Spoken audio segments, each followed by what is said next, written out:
Hey, welcome to Choo. I am Jacob, and this is Alexanderu.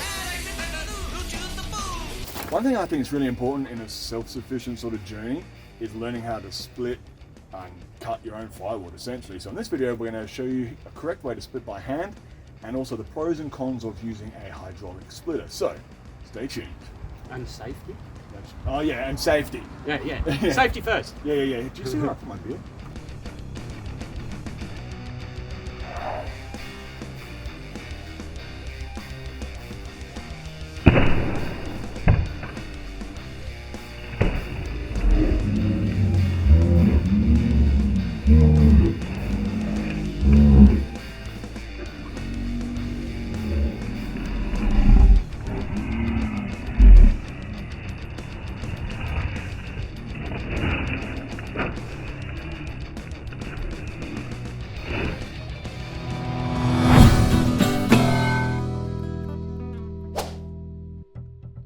There are a few things in life more comforting than wood fire heating. I would say the voluptuous curves of your beloved, the satiation after eating one too many pastries at your favorite bakery. I'm a little bit guilty of that.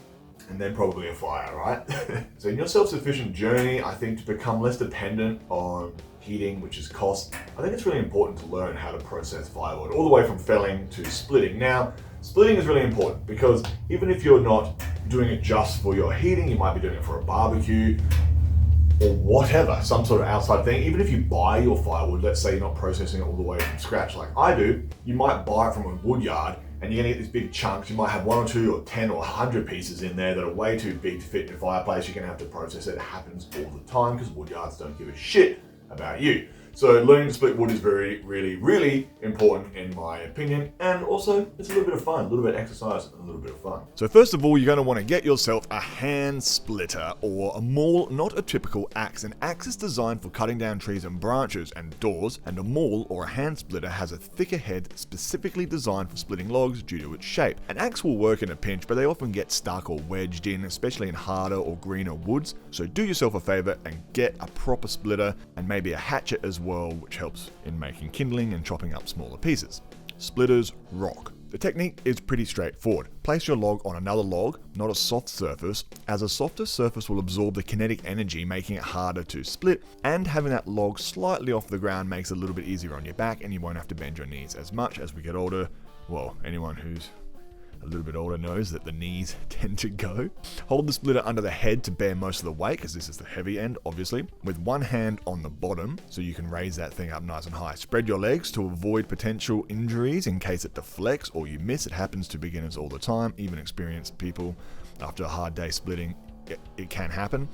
Raise the splitter above your head, and from here there are 2 ways to drop it. One, if you have decent upper body strength, you can slide your hand down before dropping as long as you are accurate and you got a firm grip. Or you can drop the hand as you drop the splitter for a bit more control, especially if you are smaller framed, because these things can be a little bit heavier and this makes it easier to lift. Either way, bend your knees as you go. The weight of the splitter and our good friend gravity should be enough to split most dry wood, but you can add a little extra force to get through those tough pieces. For slightly greener wood or hardwoods like what we're splitting, which in this video we are splitting blue gum, which is a hardwood, or for pieces with knots in them, we'll talk about that in a bit, which are typically a lot tougher, you might want to add some force, even with a little swing as you get more experience. However, if you are splitting a lot of wood, I don't recommend swinging for every piece, as this can hurt your back in the long run, so it's a little bit trial and error.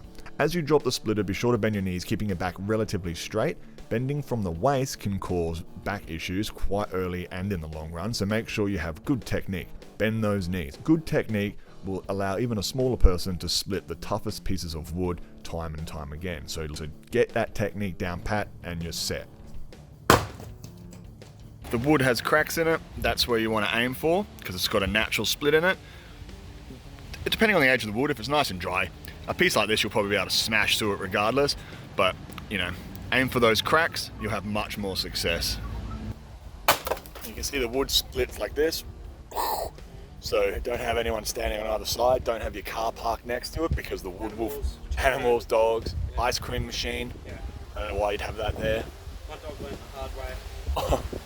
R.I.P. You know, they reckon splitting wood by hand increases your testosterone. What do you reckon? Yeah. It makes me want to drink more beer and eat meat. And eat... Choo! and that. Yeah, chow down on a big chode. So I find because I'm not a very big fella, this isn't exactly the best thing for your back. But if you keep your back straight, use your arms and your knees Bend to those get knees. down. And the weight of it, if you draw this straight up, like so, instead of lifting the whole lot like this, Yeah, that's why you hold. exhaust yourself a That's lot why you less. hold it from the top, Yeah. and then as you fall. Oh, didn't even catch that on camera. We're getting another one. We got plenty here. Nice. Whose is bigger, yours or mine? Oh, you got a fatter head on yours. Mine's a little bit longer though. How about that? Yours is fatter, mine's longer. That's normal. Checks out. Just so you know, we're drinking after we've played with the big tools, okay? So we film the intro and the outro at the end. So remember, drink responsibly and don't be a dickhead when it comes to this stuff because it can be very dangerous. Yeah, there's pros and cons with safety with this hydraulic splitter, as we know. A few of our mates, Oh, old mate up the road? Yeah. Fingerly, yeah. He's got a permanent shocker now. Alright, so this is Thor's hammer. First time. It worked. Branch union actually grows from earlier stages. This branch is a lot older and it's grown into the heart, well, close to the heartwood in here, which is creating a strong point. So cracking this, it seems like the best option is to crack through here. That's not going to work. That's really tough. It's easier to crack directly through here. And logically it doesn't make sense, but it works. Yeah, or use the hydraulic splitter, which will munt through anything. Or But avoid it altogether yeah, fuck that piece off. Give it to your mates, and then and crack through here, and See. you've still got a sizable piece you can fit in your fireplace. yeah. See another one. Something like that. Another one like this, how it has a knot there, means like if you were to try to cut down this way, that's really hard. So that's why we split this piece that way, because you can kind of avoid the knot, but sometimes you can't. As Alex and I like to sell a little bit of firewood from time to time for some extra beer money, we thought it would be a good idea to grab a hydraulic splitter back in the day. This is a 30-ton beast that will rip through most wood. The pros and cons are as follows. It's a lot easier on your hands, back, and probably less exhausting. You can churn through a lot more wood. As long as you watch your fingers, it's probably also a lot safer as well. You're not going to deflect that splitter into your shin when it's on a fixed track or fixed trajectory. We also often process greenwood, so I will fell trees from standing, season them. These are carbon offset trees with a revegetation project. Just don't at me, environmentalists. This is some of the best, greenest wood you can get in terms of its environmental impact and carbon offsetting, but we fell them when they're green, process them, and the following year. Green wood is notoriously hard to split by hand, so the hydraulic beast will deal with that. You can split green wood, we'll talk about some techniques in a minute, but this is so much easier on you because you might need several hits to get through a piece of green wood. This thing will just tear through it, no worries. Tough pieces and knotty pieces that you just can't get through, especially on much harder wood, this beast will take care of that. The cons, obviously it's not a cheap piece of equipment. This thing came in at around $2,000 when we bought it a few years ago. That's 2,000 Australian dollars. It also needs fuel, oil, maintenance, constant repairs, not so often, but depending on how frequently you use it, which adds to your time and your cost. It's noisy, which kind of sucks.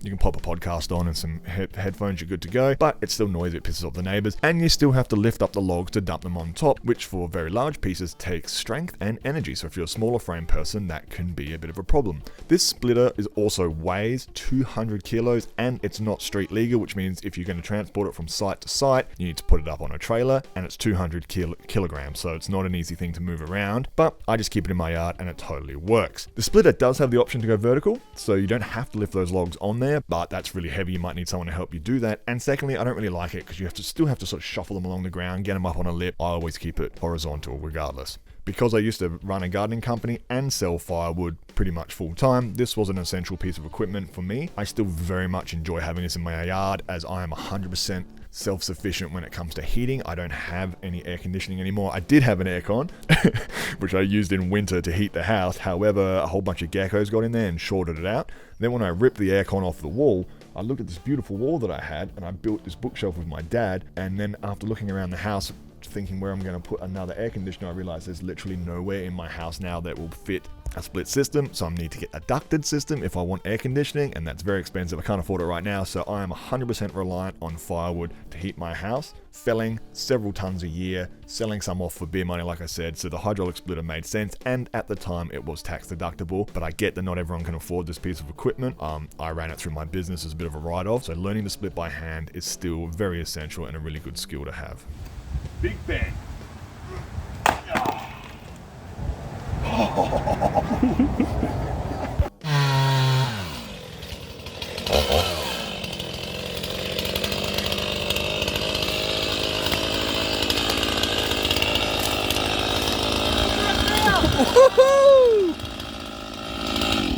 That's gold in your own backyard. That's a ripper. Do you want to try and split it? Nice, almost. Oh, look at that. Oh, it's a bit rotten on the bottom there.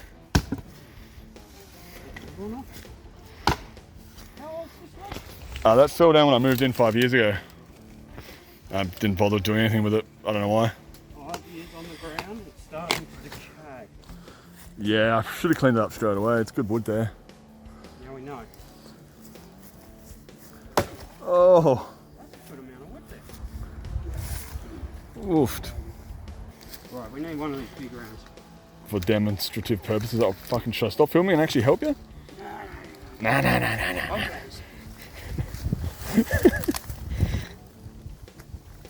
you remember that olden time lumberjack picture that we took? Yeah, that's this log. Yeah. Yeah, I'll put that in the video. You know what?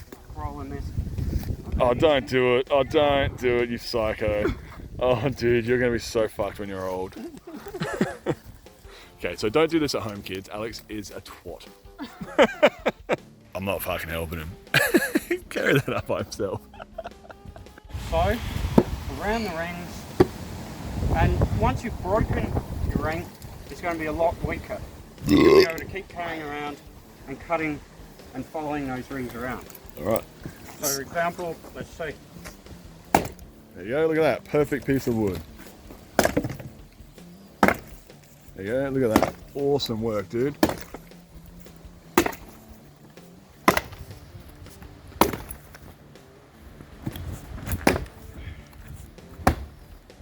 Almost.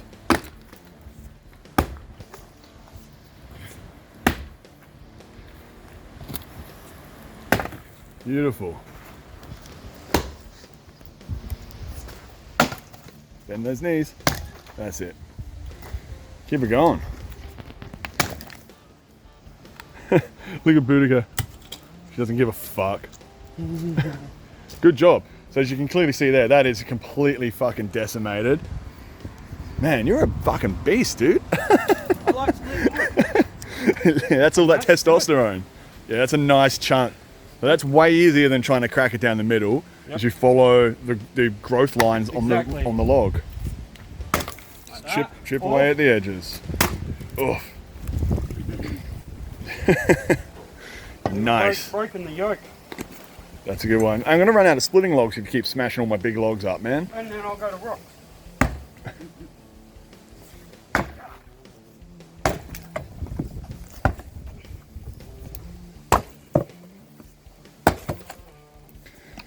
Now, ideally you wouldn't be doing this on the dirt, but Alex doesn't give a fuck because he's all jacked up on testosterone right now. Yeah!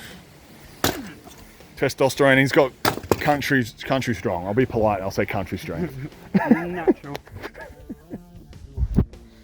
That's my splitting log. Oh yeah, so just because like always I got one left. Got this. You leave that one alone. That's my emotional support splitting log. I've been Jacob. Cheers. This is Alexander. Stick around for the next one. If you enjoyed this kind of content and you want to learn how to actually fell a tree, we're by no means experts, but we have been doing it for a very long time. You do have a chainsaw license as well. And Alexander taught me everything I know. We did have a gardening and firewood company for a while, and you still sell a fair bit of firewood. And that online course we did. Yes. Distance of felling, standing right. certain distance away from trees. So if you're interested, like if you want to learn how to actually fell a tree and process it all the way down to what you've just seen today, it's windy. I don't know if that wind's going to be fucked or not. Anyway, if you want to learn how to do all that sort of shit, leave a comment and maybe we'll do an upcoming video. Alright? I'll see y'all later. Oh, I have to do a shirtless vanity shot, I reckon, so you can see my beer belly.